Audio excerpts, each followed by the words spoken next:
You're listening to Southeast Radio's Business Matters, with thanks to Wexford Insurances. Wexford Insurances. More information at wexfordinsurance.com. I'm joined now by Patrick McCormack, Managing Director of Sam McCauley Chemist Group. Thank you for joining me this morning. Morning, Karl. Thank you. It's great to be here. You're the head man now in the Sam McCauley Chemist Group across the country, leading the way in terms of growth and everything else. Tell me a bit about yourself and your own background. Well, I suppose the first thing is I'm actually a Wexford man. I went to school in the CBS primary school and then to St. Peter's College Secondary School, and then I went from there to Trinity College, studied pharmacy in Trinity, and after I qualified I decided before I settled down it was time to go off to Iraq and spend a bit of time travelling there and working there. That was a very interesting experience. Was there for a year and a half during the time of Saddam Hussein and the invasion of Kuwait, so it was hairy and pressurised, but certainly a life learning experience. So you came back from there in 1991 and you started with Sam. Take me on from there. Yeah, I came back in 1991, started with Sam in August 1991 as a pharmacist manager in his new store in Redmond Square in Wexford. People at the time said it was crazy because it was such a big store. There was a model of the one-stop health and beauty shop. And in 1994, Sam decided he wanted to open another store, and at that point in time, he offered me the opportunity for equity participation in the company. So I had to put my money where my mouth was and actually go and borrow money to expand and invest in the company for the expansion into Carlow. And we had a gentleman's agreement from there on in that we would expand the company further and that I would have that opportunity. We've since grown to 26 stores and we have quite a few other shareholders involved as well. And how many staff has Sam McCauley got at this moment in time? At this moment in time, we've approximately 550 staff. We would have, at the peak, had 700 staff, but the staff numbers have reduced over the last number of years. Over the last number of years, you've consolidated the business. What else have you done to consolidate apart from making some redundancies?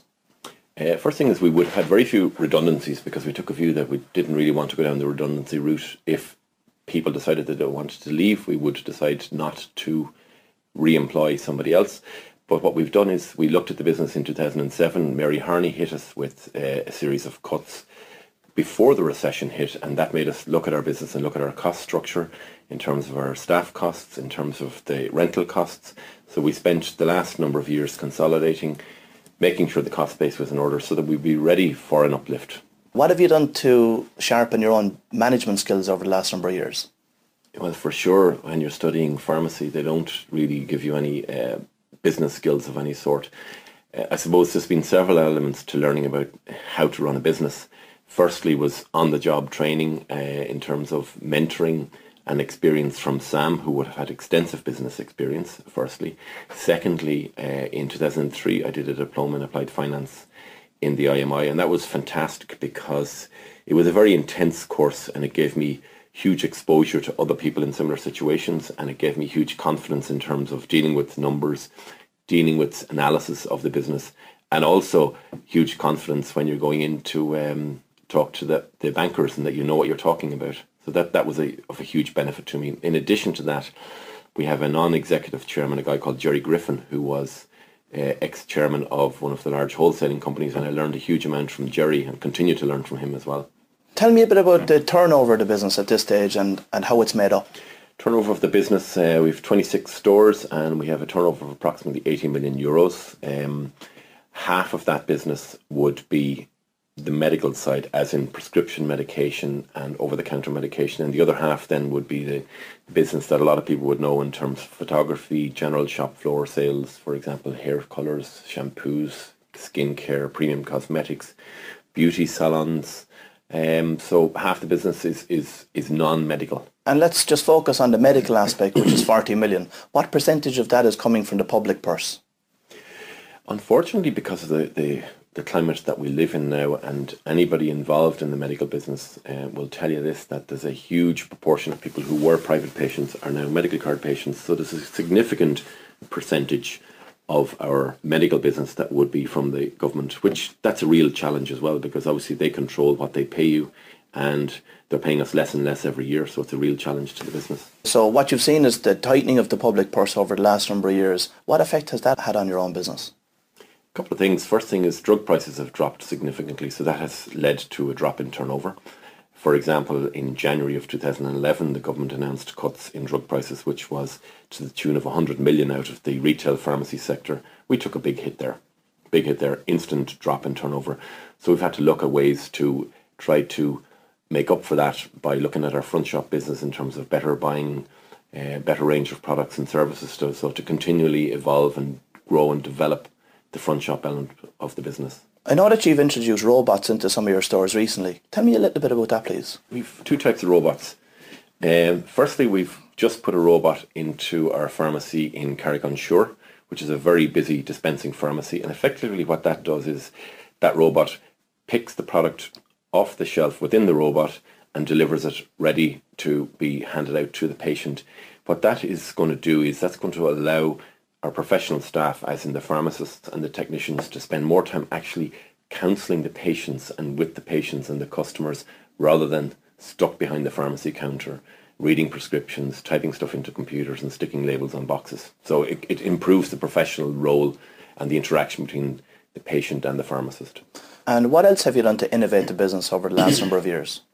Another robot, we've installed a machine which effectively allows us to automatically blister pack medication for nursing home use and also for home care use. So if you've got an elderly parent who's on a lot of different medications, that it's much easier for them to take their medications because it comes out on a strip. So it's breakfast, dinner and tea, Monday, Tuesday, Wednesday, Thursday, Friday. So that has been a huge innovation for us, and it's certainly helping to grow our business in terms of nursing homes and in terms of customer retention and growing the customer business in terms of the ageing population and providing a better service to them. How important is the sale of complementary products and services to your own business? Complementary products and services is extremely important in that we're not, I suppose, the typical pharmacy, which was 75% of it would be medical business and 25% of it would be the rest of the business. We have a huge number of digital photo labs. We have beauty salons in several of our locations. We also would provide a huge amount of premium cosmetics in a lot of our stores. From an online perspective, how active have you been online? We've been active online for a number of years. I would say due to the IT platform that we had, it was quite labour intensive to get products online. We're now investing €1 million in a new IT platform, which is going to, apart from providing a service to our support office in terms of our accounts and our till system, it's also going to allow us to upload new products onto the web much faster. We have also have a full-time social media person employed in our support office, and her job is to grow our presence on Facebook, Twitter, LinkedIn. We now have 10,000 people on our Facebook website, so we'll grow using that to channel people into our website, our online site as well. 10,000 is quite astonishing. Have you seen that turn into additional sales? Absolutely. It takes time. It's a slow process, and it's not a hard sell. You're providing people with information, you're providing competition, so there's a bit of fun element to it. But certainly there has been a correlation between the increase in our online presence in terms of social media and the success of our website. From a challenge perspective, what are the big challenges facing the Sam McCauley Group over the coming years? Several challenges. I suppose we still are in a period of recession, and consumer sentiment is still relatively poor, so that is a real challenge in terms of getting customers into the stores, encouraging customers to spend time and money in our stores. And there's no doubt about it that the government austerity measures which have started will continue, and they're never going to go away. So that's a real challenge, because that obviously has a severe impact on our turnover and on our profitability. The VAT increase that came in the last budget, what are your thoughts on that? VAT increase, I think, was a retrograde step by the government. I think it has certainly dampened the enthusiasm of customers to spend money, for sure. And I would be hopeful that that is something that they will look at in the near future, because we've certainly seen that, while we were starting to make a little bit of headway, that has knocked it back. I know that Sam McCauley Chemist Group is tied into an awful lot of rental agreements across the country. Upward-only rents must have a severe effect on your own business. Yeah, the upward-only leases that we would have signed, it's a real difficulty.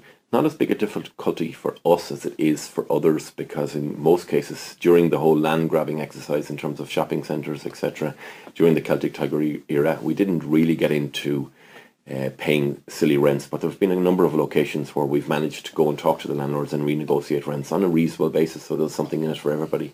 How regulated is the pharmacy market today? There's two elements to that, I suppose. In terms of our professional practice and how we practice, it's highly regulated by the Pharmacy Act and the Pharmaceutical Society of Ireland, so you have to adhere to certain guidelines, rules and regulations. But in terms of the opening of pharmacies in this country, it's probably the most liberal market in Europe, in that if you wanted, Karl, to open a pharmacy next door to me in Revlin Square, I'm not telling you that you should, but if you wanted to, you could, and just all you got to do is employ a pharmacist. In Ireland, there's approximately one pharmacy for every 2,500 people. In the UK, there's one for every 4,000 people. So, you do the numbers. It's a very liberal market, and in some ways, there's an oversupply of pharmacies in the country. And on the basis of that oversupply, do you think that there's many pharmacies going to close in the coming years? There will be closures. There have been some closures. There are quite a few pharmacy groups, small groups and large groups, who are in severe financial trouble at the moment. Some in the receivership process, some in the examinership process, and some will close. There'll also be opportunities there for us as well, being frank about it, in terms of expanding our business from our current 26 stores. So you're moving out of the consolidation mode and into a growth mode? Absolutely. We've spent the last number of years consolidating, making sure that our house was in order. We're now in a situation where to secure the success and growth of the business going forward, there's only one thing to do, and that's to expand the business. So we're looking at greenfield opportunities, limited and all as they are. We're looking at those, and we're also looking at acquisition opportunities as well, to acquire pharmacies and to spread the Sam McCauley Group further than it is at the moment. Tell me about how you go about identifying new sites and pharmacies for acquisition. Pharmacies for acquisition, I suppose, being quite frank about that, if there's a pharmacy company that's in receivership or examinership, it's relatively simple, because you talk to the receiver or the examiner and you see what's happening there. If, let's say, Karl Fitzpatrick is 65 years of age and he wants to sell his pharmacy, you got to be a bit more subtle about that, and in a lot of cases, you've got to wait for somebody to be ready to come to the trough, rather than actually approaching them. It's the same as any element of buying a business. It's better if somebody approaches you rather than you approaching them. Do you find that there's a lot of loyalty to pharmacies across the country? Absolutely. The relationship between most patients and their pharmacist is a bit like the doctor-patient relationship, and I suppose we've been fortunate in that we've had good pharmacist retention. A lot of our pharmacist managers are actually shareholders in the business as well, and they have provided a fantastic personal one-on-one service to the patients. I mean, I have had people say to me, for example, we have a pharmacy in Greystones, and people see us as the local family pharmacy in Greystones, even though we're part of a big organisation. So there is a lot of loyalty.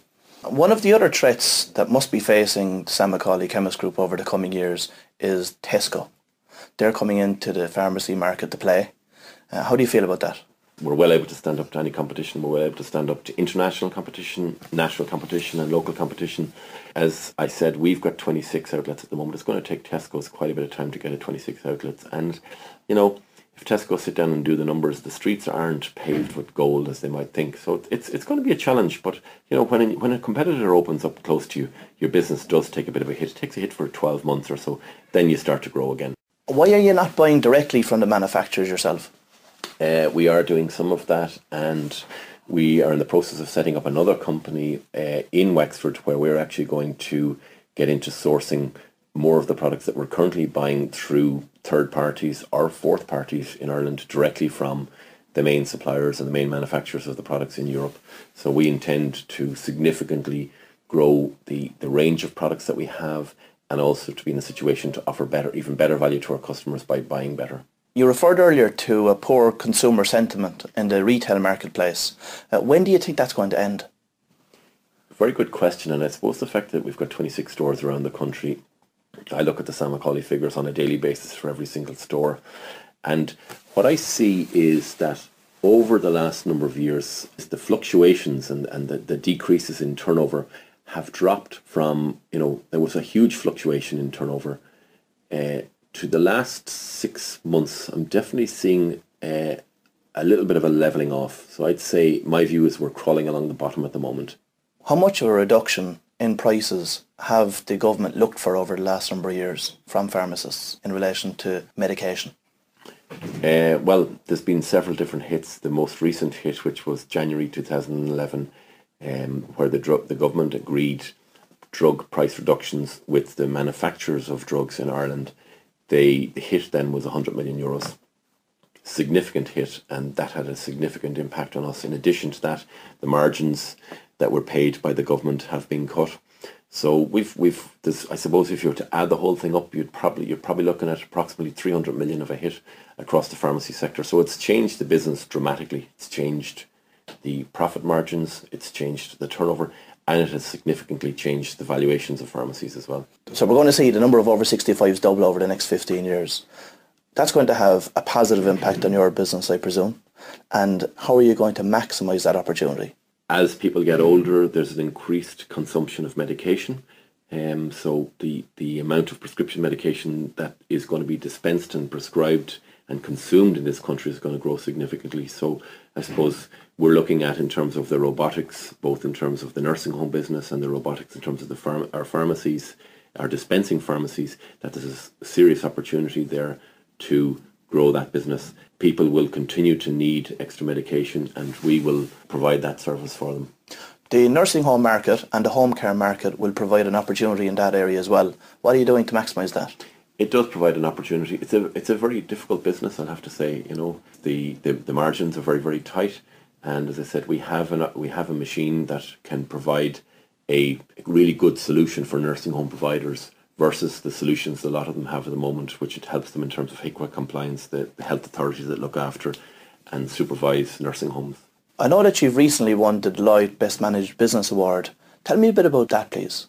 As you know, Karl, there are lots of different business awards out there of varying shapes and sizes and formats. The Deloitte one is Deloitte come into our office.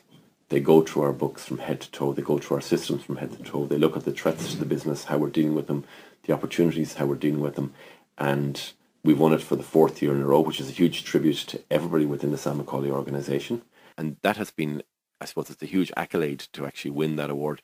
And being frank about it as well, it's also a PR opportunity to let people know we're a well-managed company. If we turn to the macro environment for 1 second, sick pay changes. The government are talking about bringing in new regulations for employers whereby employers will have to pay sick pay to staff when they're out. What are your thoughts on that? I suppose very simply what the government are planning to do there obviously is it's an extra tax on business that the government, who currently pick up the tab, want the businesses to pick up the tab. I think in terms of how that's going to affect employment, it's going to dampen down the ability of employers to employ more staff, because it's an extra cost in your business, and you've got to look at the costs. I think it's an absolutely crazy move. Makes no sense whatsoever. We spoke earlier about the poor consumer sentiment on the retail front. What do you think the government need to do to help overcome that and to give people the confidence to go out and spend again? There's record numbers of savings in Irish banks at this moment in time.